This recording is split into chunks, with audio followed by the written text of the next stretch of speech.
बिस्मिल्लाहिर्रहमानिर्रहीम बिस्मिल्लाहिर्रहमानिर्रहीम।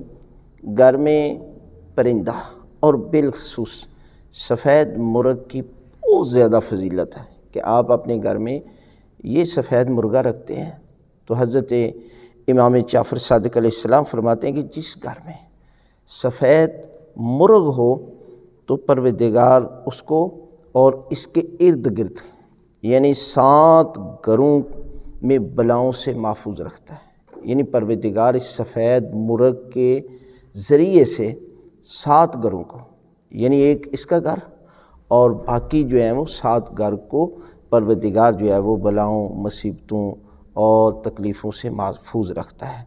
हज़रत इमाम मूसा काज़िम अलैहिस्सलाम फरमाते हैं कि अल्लाह की ज़ात ने ये जो मुर्ग है ना, इसके अंदर 5 ऐसी खसलतें रखी हैं कि जो पैगंबरों की हैं। मासूम फरमाते पहले ये है सखावत है, सखी है, यानी ख़ुद नहीं खाता, मुर्गियों को खिलाता है। उसके बाद दूसरी शुजा है, बहादुर है, यानी इस कदर बहादुर है कि अपनी मुर्गियों की हिफाजत करता है, चाहे बड़ी से बड़ा कुत्ता या बिल्ली वगैरह भी आ जाए तो ये उसका मुकाबला करता है। उसके बाद तीसरा है कि ये नमाज के वक्त को पहचानता है। और चौथा है कसरत जमा, यानी पैगंबरों में भी ये था कि उनके अल्लाह की ज़ात ने उनको बहुत ज़्यादा जमा की ताकत दी थी। और 5वीं है गैरत है।